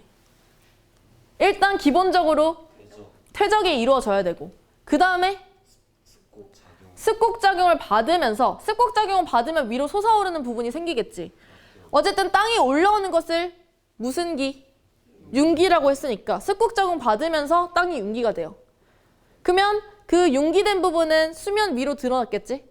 다시 어떤 일이 일어나? 수면 위로 드러나면 풍화침식을 받아서 깎이게 돼. 깎이고 나서 다시 아래쪽으로 침강을 하게 되고 그 위에 새로운 퇴적층이 쌓이게 되면 부정한 면이 생긴다라고 얘기를 할 수가 있는 거죠. 그래서 습곡이 생기면서 융기가 일어나게 되면 습곡작용과 동시에 지층이 이렇게 휘어지게 되고 얘가 깎여서 다시 수면 아래로 내려가고 그 위에 새로운 퇴적층이 생긴다면 아래쪽이 부정하면 아래쪽이 위쪽과는 달리 경사져 있는 모습을 보일 수밖에 없다. 이런 과정에 의해서 경사부정압이 생긴다라고 이야기를 할 수가 있습니다. 괜찮? 라스트 난정압. 난정압은 부정하면 하부의 화성암. 즉 얘네들은 깊은 곳에서 식은 애들일 수밖에 없기 때문에 실상 심성암이라고 얘기를 해야겠죠. 화성암이나 변성암이 분포할 때를 난정압, 어지러울 난자 써서 난정압이라고 얘기를 한다고 했는데 얘 같은 경우는 어떻게 생성될까? 일단 기본적으로 다시 한번 물 아래에서 퇴적되고 퇴적된 이후에 변성암이나 심성암이 생기려면 변성작용 혹은 마그마가 뚫고 들어오는 걸 뭐라고 부르게? 관입. 나중에도 하겠지만 관입작용을 받아서 심성암이 생기거나 혹은 열이나 압력의 변성에 의해서 변성암이 생기거나 해서 이렇게 마그마의 관입 또는 변성이 생겨서 이런 형태가 나타나게 되고 이후에 또 무슨 일이 일어나야겠어? 부정압이 생기려면 기본적으로 융기가 일어나고 깎이는 풍화침식이 일어났다가 다시 물 아래로 침각을 하고 나서 이후에 새로운 퇴적 지층이 생기게 되면 거기가 부정압면이 된다라고 얘기할 수 있는 거지. 근데 지금 배운 부정압 세 가지 뭐뭐 있었게? 평행부정압, 경사부정압, 난정압 중에 실질적으로 난정압이 다른 애들보다 특히나 유독 부정압면 위아래 사이의 시간 간격이 더 크대. 왜냐면 기본적으로 융기나 침식 자체도 엄청나게 오랜 시간에 걸쳐서 일어난다 그랬잖아. 근데 얘 같은 경우는 융기 침식 이전에 변성작용 그리고 마그마 관입 요런 과정까지도 같이 일어나고 나서 융기 침식, 침강이 일어나고 난 이후에 부정압면이 생기는 거기 때문에 난정압 같은 경우는 다른 애들에 비해서 조금 더 유난히 시간 간격이 길다라고도 얘기를 합니다. 그럼 질문. 이건 다들 알겠지 이제? 컸으니까 3학년이니까. 어느 지역에 부정압면이 2개가 발견됐대. 그럼 최소 몇 번의 융기가 일어났을까요? 일단 융기 2번. 침강은? 부정하면 2개? 부정압면이 2개야. 너네가 한번 머릿속으로 기억해봐. 어떻게 할지. 올라갔다가 깎이고 내려와서 1개 생기지. 그리고 다시 올라갔다가 깎이고 침강돼서 또 하나 생겨. 2번밖에 없는데? 2번. 그럼 몇 번? 아니지. 윤기가 3번이야. 윤기가 3번이고 신강이 2번. 그치. 아 그럼 왜냐면 위에 면이 또 있어야지. 봐봐. 이렇게 물 아래에 잠긴 상태에서는 우리가 두 눈으로 어떤 지역에서 부정면을 관찰할 수 있어 없어? 없어. 이렇게 생기고 나서 우리가 발견을 하기 위해서는 얘가 융기를 한 번 더 해줘야 우리가 발견을 할 수 있는 거야. 침강은 그냥 부정압면 개수만큼 침강을 했다고 보면 되는데 우리가 어쨌든 마지막에 관찰을 하기 위해서는 부정압면 개수만큼 융기나 침강을 하고 나서 최종적으로 융기를 한 번 더 해줘야 우리가 눈으로 관찰을 할 수가 있기 때문에 융기 횟수는 부정압면 개수의 플러스 1만큼을 해준 게 융기 총 횟수라고 볼 수가 있고요. 그리고 침강의 횟수는 부정압면 개수만큼을 침강 횟수다라고 얘기를 해주면 된다는 거. 헷갈리지 마. 오케이. 그럼 부정압면이 3개가 발견돼서 길 가다가 부정압면 3개를 봤어. 얘는 최소 융기가 몇 번? 4번 일어난 거고. 우연히 길 가다가 부정압면 4개를 봤어. 그러면 최소 융기가 5번이 됐구나 라고 판단할 수 있는 거겠지. 융기 설마 5번까지 나올까? 5개의 부정압까지 나올 수가 있나? 관입이랑 그리고 포획 이거 2개는 굉장히 관련이 깊은데 요거 하고 또 잠깐 쉴게요. 관입이라고 하는 것은 아까 여러분이 말한 것처럼 마그마가 기존에 있었던 주변의 지층 혹은 암석을 뚫고 들어간 것을 관입이라고 얘기를 합니다. 마그마가 뚫고 들어온 것이 뭐라고? 관입이라고 얘기를 한다. 그러면 내가 또 예시 들어볼게. 이번에 아래쪽을 한번 봐볼게요. 고중신 생각 안 하고 이 ABC 지층을 관찰을 했는데 너네 다 알겠지? 이렇게 관입이 돼 있는 거야. 이 부분을 D라고 한번 이름을 붙여볼게요. D 지층. 나이 어떻게 될까요? A층 쌓이고 그 위에 B층 쌓인 다음에 D층이 쌓이고 그리고 C층이 쌓였다고 볼 수 있겠지. A랑 B 쌓이고 마그마 관입된 이후에 풍화침식 받았든 어쨌든 이 위에가 굉장히 매끈하게 싹 끊겨 있었다는 거는 얘가 D가 쌓이고 나서 그 위에 뚜껑으로 C가 딱 덮여졌다는 걸 의미하니까 생성 순서를 물어본다면 A, B, D, C가 되어야 된다. 그래서 여기서 보면 관입을 통해서 상대적인 암석의 선후 관계를 판단할 수 있다라고도 이야기를 할 수가 있습니다. 관입 이용해서 이렇게 선후 관계 판단하게 하는 문제 굉장히 많이 나오죠. 그렇죠? 그래서 관입으로 인해서 나타나는 특징들이 몇 가지가 있는데 첫 번째는 문제에서 아까 부정합 같은 경우도 기저여감을 주면서 간접적으로 부정함이 있다는 걸 알려줄 수도 있다 그랬잖아. 마찬가지로 관입 같은 경우도 간접적으로 이런 식으로 암석을 줘두고 그냥 관입함이 있다라고 얘기를 하지 않고 이 D지층 주변에는 변성작용이 일어났다라고 문제에서 주어주면서 관입이라는 걸 간접적으로 언급을 할 때가 있어. 그래서 관입이 일어나게 됐을 때는 관입이라는 것 자체가 겁나 뜨거운 마그마가 뚫고 들어온 거잖아. 그렇기 때문에 기존에 있던 퇴적암들이 이 마그마의 열에 의해서 변성작용을 받게 돼요. 그래서 앞에 보는 것처럼 마그마로 인해서 주변의 암석은 변성작용이 일어난다는 특징이 일단 첫 번째가 있고요. 두 번째는 여기 사진 보는 것처럼 실제로 관입돼서 굳어진 암석을 관입암이라고 얘기를 하는데 이 관입암은 주변 애들이랑 굉장히 뚜렷한 경계를 이루고 있어서 누가 봐도 아 얘는 관입돼서 만들어진 관입암이구나 라고 판단할 수 있을 정도로 굉장히 경계가 뚜렷하다라는 것도 관입으로 인해서 나타나는 특징 중에 하나다라고 얘기할 수 있어요. 그러면 이 주변에 여기 있는 암석이랑 관입암이랑 둘 중에 누가 더 먼저 생긴 거야? 주변암이 먼저 생기고 얘를 뚫고 마그마가 들어온 것이기 때문에 주변암이 더 먼저 생성됐다라고 얘기를 해야겠죠. 이거는 그냥 참고로 알아둘 건데 사실 이것과 관련된 너무 많은 지층이 있는데 그냥 요거는 중요하지 않고 교과서 수준에서만 다뤄도 될 것 같아서 두 가지만 일단 가져왔어. 보면 이렇게 관입이 일어날 때 차곡차곡 쌓여있는 지층을 수직으로 빡 뚫고 들어가면 얘들은 암맥이라고 얘기를 하고요. 우리 인맥 할 때 그 맥처럼 암맥이라고 얘기를 하고 반대로 지층에 수평적으로 파고 들어가게 되면 얘들은 관입암상이라고 얘기합니다. 뚫고 들어가면 뭐라고 한다고? 암맥. 평평하게 들어가면 암상이라고 얘기를 한다. 라스트, 쉬기 전 라스트, 포획.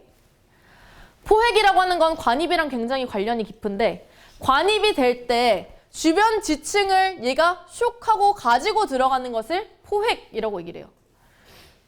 얘가 아까 A지층이었지? D지층이 생길 때 A지층의 조각을 A지층이 연두색 지층이라고 생각해 볼게.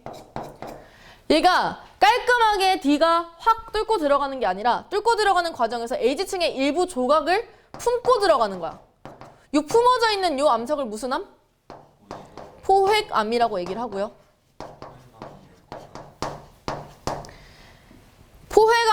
포획암을 A-라고 얘기를 했을 때 A-와 A의 나이를 한번 비교해 보시오라고 얘기를 한다면 나이는 당연히 포획암과 A에서 떨어져 나온 포획암과 A지층의 나이를 비교해라 라고 얘기한다면 두 개의 나이는 같다고 얘기를 해야 되겠지. 어쨌든 얘도 A지층이었는데 그냥 떨어져 나와서 A-가 된 것뿐이지 얘 둘은 같은 성질을 가진 애들이에요. 같은 층이었던 거야.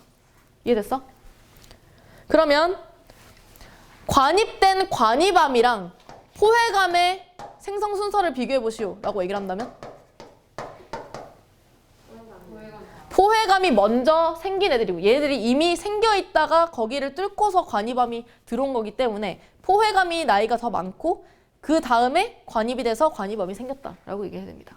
그래서 밑에 보시면 포획된 암석이 포획한 암석인 관입암보다 나이가 오래됐다라는 것이 포획에서 가장 중요한 내용이다 생각하시면 돼요. 오케이? 그림 보면 이렇게야. 가운데 포획된 암석이 이렇게 슉 있고요.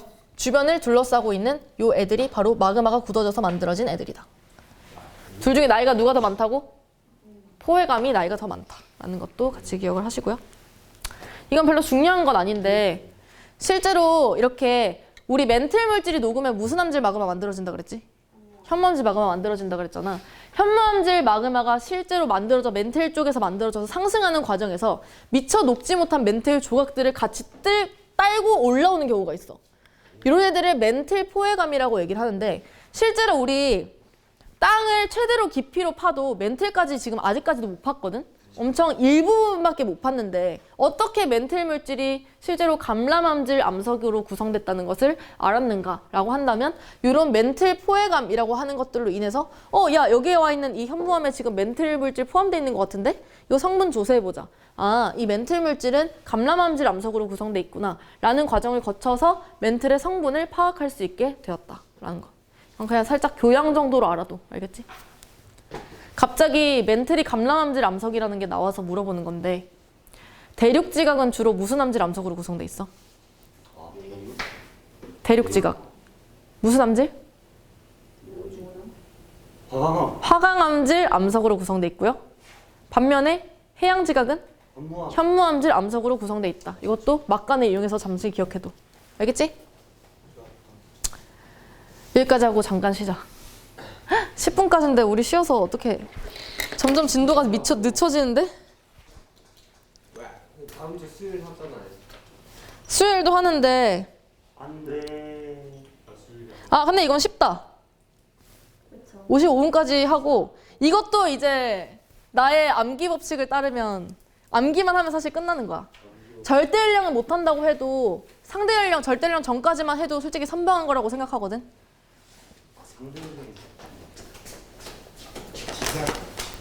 동물군 처음에 먹지. 간장. 우리 계획이 어떻게 되지? 오늘 하고 월요일에 1시간 하고 그리고 수요일날 수요일날 하고 제가 월요일에 잠깐 1시간 하고 수요일에는 뭐 해? 수요일날 끝내고 금요일날 총정리하는 거 아니야? 네. 그니까 네. 어떻게 된 거지? 원래 한 시간 만에. 하는 거 아니에요? 진도 보면 오늘 절대 활용까지 나가고 월요일 날줄 끝까지 나가고 수요일 날 수요일날 총정리. 수요일이 총정리야? 수요일이 총정리였다고. 근데 저 수요일 날 안 돼요. 안 돼. 총정리 때 없으면 안 된단 말이야. 과자 사와야 되는데.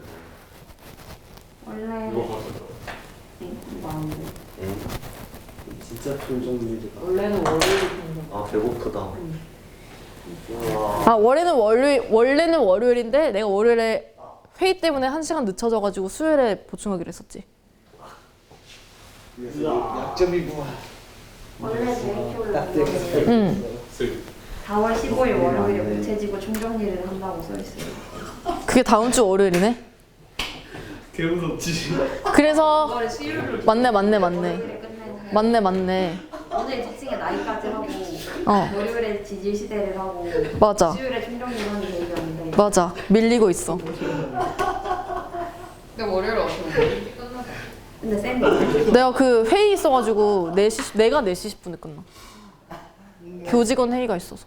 여섯 반까지 먹으면 되니까. 왜 이렇게 좋아해? 상관없어. 일단 우리 오늘 지층의 생성 순서까지 하자. 어때? 이거만 외우면 끝나는 거야. 물론 하다가 삘 받으면 내가 좀 더 할 수 있긴 해. 동물군 천이의 법칙. 동물군 천이의 법칙. 지층의 생성 순서 여기에서는 지층들이 어떤 순서로 생성됐는가 말 그대로 생성 순서를 판단하는 방법을 이 단어에서 배운다 생각을 하시면 되겠는데요. 여기에서 핵심적인 것은 바로 지사학의 법칙입니다.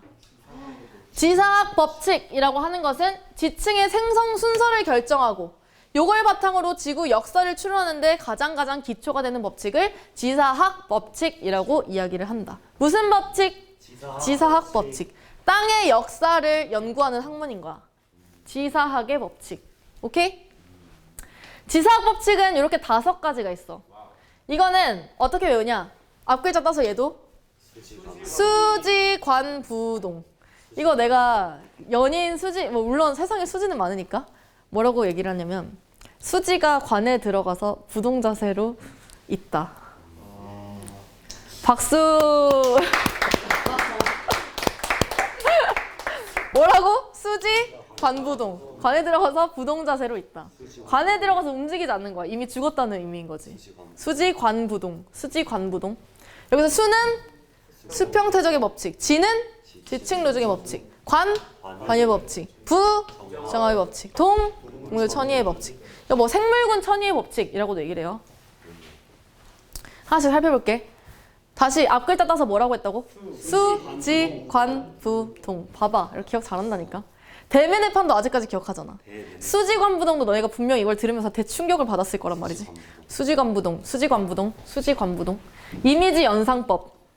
연상기어법을 하는 거야. 수지가 관에 누워있는 모습 빨리 다들 상상해. 수지가 이렇게 관에 누워있는 모습. 상상했어? 네. 나 약간 사이비 교주 같지 않아? 어쨌든 수평태적의 법칙 먼저 하면요. 이건 쉬워. 수평태적의 법칙은 퇴적물이 일반적으로 수평으로 쌓인다라는 게 그냥 말 그대로 수평태적의 법칙이야. 퇴적물이 이렇게 쌓여갈 수는 없는 거잖아. 그치? 그냥 수평적으로 쌓인다는 게 수평태적의 법칙. 이런 식으로 수평적으로 쌓이면서 지금 여기 보면 지층이 나와 있는 거 볼 수 있죠? 얘는 경사층을 의미를 하는데 경사층이 퇴적될 때 애초부터 이렇게 경사져서 퇴적됐다는 것을 의미를 한 게 아니라 수평퇴적의 법칙에 의하면 기존에 수평적으로 쌓인 이후에 지각변동을 받아서 지각변동 어떤 작용을 받았을 확률이 높아?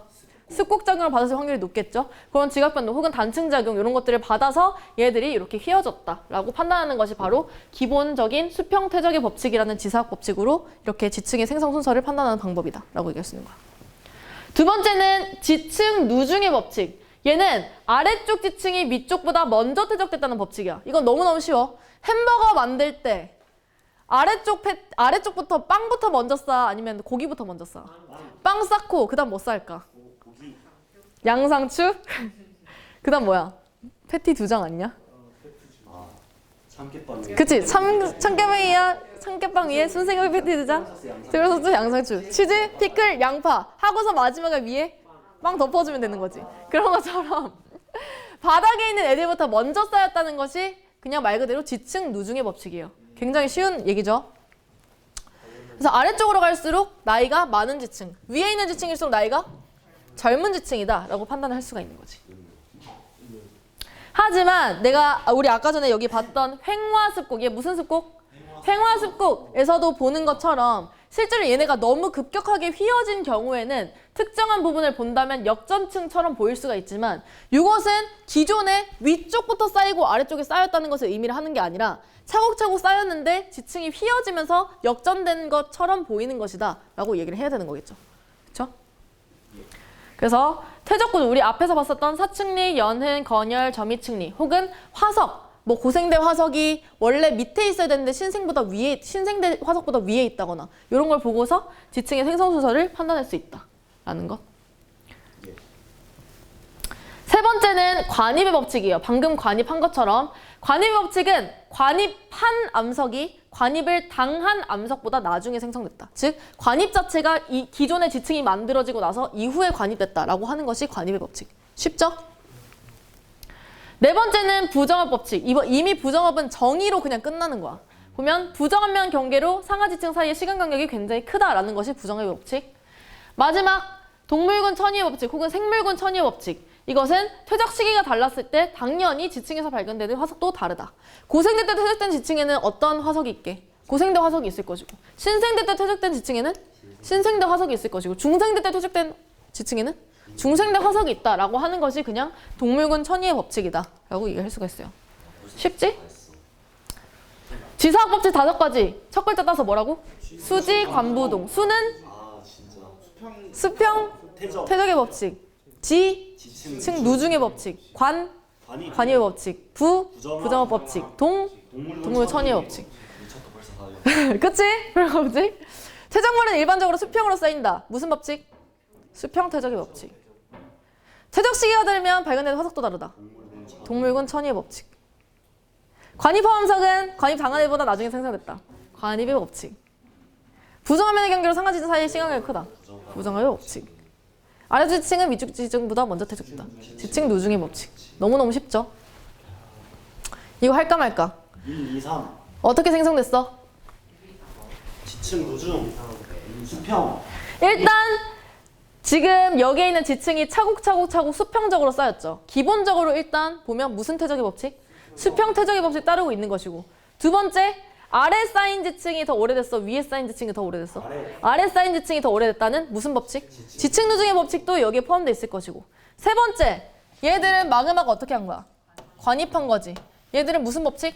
관입의 법칙. 관입의 법칙에 의하면 지금 이렇게 생겨먹은 것은 이 1, 2, 3, 4 이 4가지 지층이 쌓인 후에 암맥이 생긴 거야? 아니면 쌓이기 전에 암맥이 먼저 생긴 거야? 쌓인 후에 얘네가 뚫고 들어왔다. 이게 무슨 법칙? 관입의 법칙이라고 얘기했었죠. 그럼 관입의 법칙이든 뭐든 이용해서 암맥 1, 2, 3의 나이를 비교해보면 1, 2, 3. 일단 1이 먼저 생겼고 그 위를 2가 덮고 있으니까 2가 생겼고 그 위를 3이 덮고 있으니까 3이 생겼다. 그 순서는 1, 2, 3이다. 이렇게 얘기를 하면 되겠죠.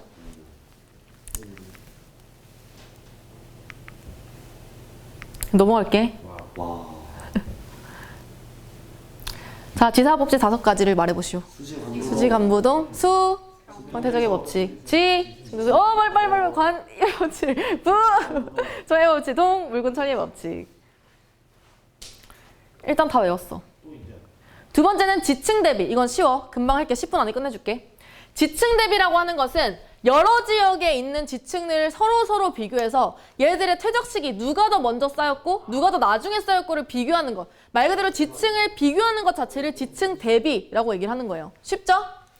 지층 대비는 두 가지가 있어. 첫 번째는 암상에 의한 대비가 있고요. 두 번째는 화석에 의한 대비가 있어.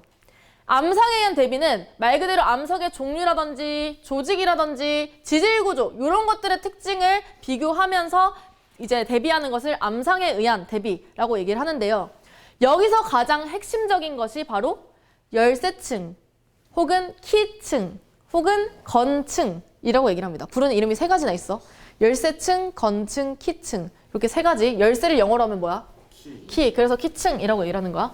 얘는 지층 대비의 말 그대로 열쇠로서 작용하는 키가 되는 층이라서 지층 대비 기준이 되는 지층인 열쇠층 혹은 키층이라고 부르는데 얘네가 키층이 되려면 넓은 시기에 만약에 엄청나게 오랜 시간 동안 이 열쇠층이라고 하는 것이 쌓였어. 그럼 특정한 시기를 지칭하기에 쉬워, 어려워? 어려워. 그래서 열쇠층으로 작용하기 위해서는 굉장히 짧은 시기에 잠깐 만들어진 애들. 예를 들어 화산 분출 이런 것들 있잖아. 화산 분출을 잠깐 분출했기 때문에 굉장히 넓은 지역으로 마그마를 분포했을 확률이 높겠죠. 마그마뿐만 아니라 뭐 응회암 지층이라든지 이런 것들이 되게 넓게 분포했을 확률이 높겠죠. 짧은 시기 동안 넓은 지역에 생긴 이런 지층들이 열쇠층으로 작용할 확률이 높다. 대표적인 열쇠층이 바로 응회암층, 방금 말한 화산재 분출하면서 넓은 지역까지 퍼뜨릴 수 있으니까. 그리고 화산 폭발이라고 하는 것은 특정한 시기에만 잠깐 폭발한 것이기 때문에 이런 것들이 바로 열쇠층으로 작용할 수 있다. 두 번째는 석회암층, 바다 아래에서 쌓인 이런 석회암층 혹은 석탄층 이런 3가지 층이 열쇠층으로 잘 작용을 한다라고 얘기를 할 수 있어요. 요거 비교했을 때 지금 응회암층 보이죠? 굉장히 멀리 엄청나게 멀리 떨어지진 않았겠지. 왜냐면 화산이 분출해서 어쨌든 동일한 지역에 동일한 화산재가 쌓이려면 미국이랑 한국 수준의 그런 정도로 너무 멀리 떨어진 지역은 사실 암상에 의한 대비가 좀 어렵고요. 비교적 가까운 지역에서 동일한 응회암이 이렇게 발견이 됐어. 그러면 화산이 분출을 빡 하면서 어쨌든 좀 멀리 떨어진 지역에까지 응회암이 화산재가 분출이 됐기 때문에 이 3가지 지역에 전부 다 응회암이 발견이 되는 거겠죠. 그럼 이 응회암이 아까 무슨 층으로 작용한다 그랬지? 키층으로 작용을 한다 그랬으니까 여기 비교적 인접한 3지역에 동일한 응회암 지층이 있네? 그러면 이 응회암들은 같은 시기에 분출돼서 생긴 응회암 지층이니까 여기 3마리가 나이가 같다고 보고서 나머지들을 나이를 비교하면 되겠구나 라고 판단할 수 있는 거지. 이해됐어? 예시가 뭐가 있을까? 지역 3은 진짜 아무것도 아니에요. 왜 아무것도 아니야? 제일 적은 것도 없고 제일 많은 것도 없고. 그러면 질문. 이 3가지 지층 중에서 나이가 제일 많은 지층을 포함하고 있는 지역은? 투 지역이라고 할 수 있겠지. 왜? 얘가 같은 시기고 그리고 그 바로 아래에 셋 다 공통적으로 셰일이 있어. 그럼 일단 얘네까지 같이 생성된 애들이라고 추정 가능하겠죠? 근데 그 아래에 또 투 지역이랑 원 지역이랑 같이 이암이 있어. 얘네 둘도 같은 시기에 생성됐을 확률이 높겠지. 그럼 여기까지 같은 시기니까 그 아래에 더 많이 퇴적돼 있는 요 층 자체가 가장 오래된 지층인 셰일층을 포함하고 있을 수 있겠구나 라는 거 판단할 수 있는 거죠. 이해됐어? 이게 뭐에 의한 대비다? 암상에 의한 대비다. 두 번째는 화석에 의한 대비. 화석에 의한 대비는 사실 너무너무 쉬워. 왜냐면 아까 무슨 천이의 법칙? 동물군 천이의 법칙에 의해서 각기 다른 시대에 쌓인 화석들은 다 각각의 종류를 갖는다라고 얘기를 했으니까 같은 종류의 화석을 보이면 그게 같은 시기에 생성된 지층이라는 걸 의미를 하는 거야. 예를 들어 우리 나중에 배우겠지만 얘 뭐게? 삼엽충. 삼엽충은 언제 등장한 애들이 이게 무슨 시대? 고생대 때 살았던 애들이 삼엽충이야. 그럼 봤을 때 예를 들어 삼엽충 화석이 여기도 발견되고 여기도 발견되고 여기도 발견됐대. 근데 보면은 지금 이게 석회암층을 보통 이렇게 벽돌 모양으로 나타내는데 같은 석회암층이라고 한다고 해도 얘랑 지금 같은 나이를 가진 지층이라고 판단을 하면 돼, 안 돼? 안 되는 거야. 얘 무슨 돌이 이게? 화폐석이다, 화폐석. 화폐석은 어떤 시대에 생긴 애들이게? 신생대 화석이야. 그럼 얘 같은 경우는 신생대 이후에 쌓인 애들이니까 신생대보다 더 젊은 시기, 비교적 최근에 쌓인 애들이라고 보시면 되겠고, 얘는 심지어 완전 화폐석이 있는 상태로 쌓인 거니까 요 지층은 그냥 신생대 때 쌓인 지층이라고 명확하게 판단할 수 있어요. 근데 얘는 같은 석회암층이긴 하지만 그럼에도 불구하고 삼엽층 화석이 발견된다는 것은 얘는 얘랑 같은 나이라고 얘기를 하면 되는 거야, 안 되는 거야? 안 되는 거야. 그래서 화석에 의해서 비교를 해보면 요거랑 요거 이렇게 세 마리가 다 같은 시기에 쌓인 지층이라는 걸 알 수가 있는 거지. 그러면 화석에 의한 대비에 의해서 1, 2, 3 중에 가장 나이가 많은 지층을 포함하고 있는 애들은? 지역은? 1지역이라고 할 수 있겠지. 이렇게 같은 나이에서 만들어진 지층이니까 얘보다 더 오래전에 쌓인 이 지층이 가장 오래된 지층이다 라고 이야기를 할 수가 있는 거죠. 오케이? 오케이. 셋 중에서 가장 오래된 지층이 있는 곳은? 뭐야? B지요. 여기서 키층 누구예요? 응회암. 그러면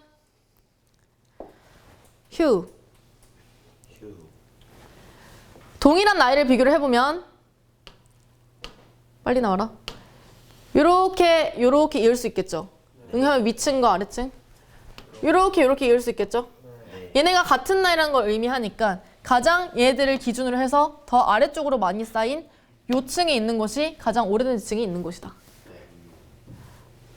그럼 반면에 가장 젊은 지층이 있는 곳은 C층이다라고 추정을 할 수가 있겠죠. 쉽지? 너무 쉽다.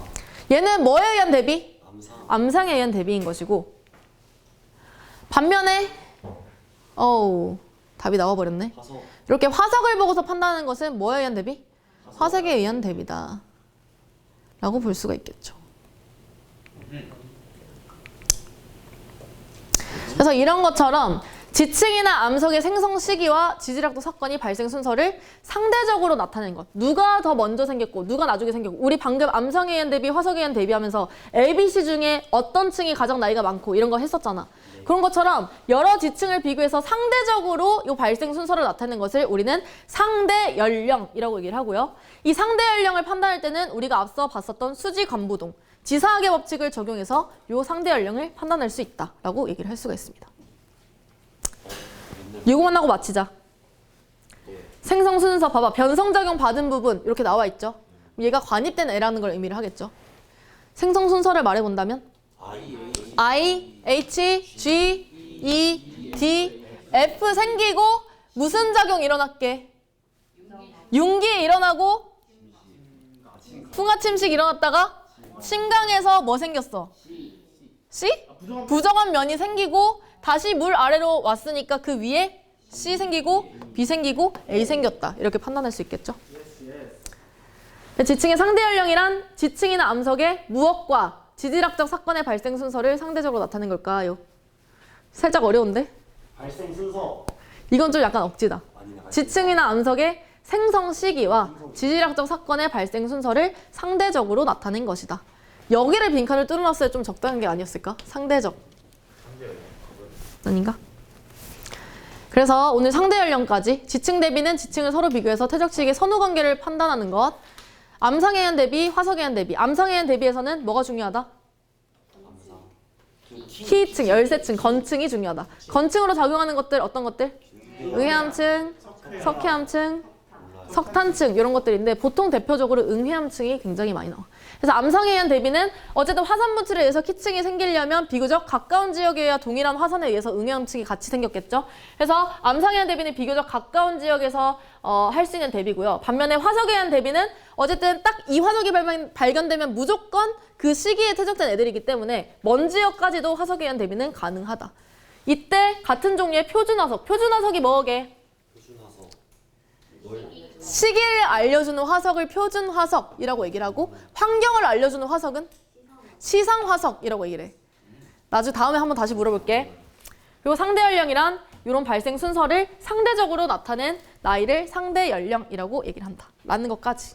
오늘은 여기서 끝. 짝짝짝짝. 고생했어.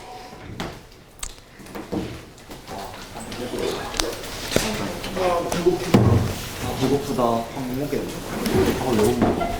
너무 늦게 끝내줬어? 이게 엄마가 언제 끝나냐고 물어봤는데 내가 숙제 줄게. 이거 검사 안 해요? 검사 다음 시간에 하자. 잠깐만. 근데 이거 아닌가? 지층의 생성 순서 여기까지만 하면 된다. 너무 허접한데? 생성 순서. 잠깐만. 병아리들 같아. 생성 순서.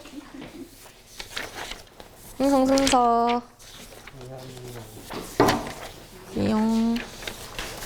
근데 이거 어디에서 보는데요? 뭐가? 이거 받아갔어? 안 받아간 사람 없죠? 여기 지층 대비까지 풀어오면 돼. 아, 상대 연령까지 해와. 상대 연령.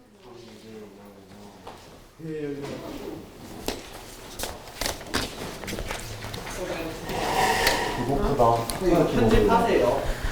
나 예를 들어서 나 한 번 쭉 보고서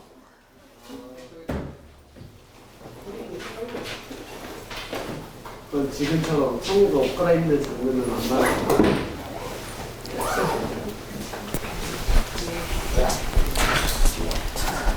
나 무슨 얘기하고 있었어? 방금? 성우다. 너 나와도 돼? 안녕.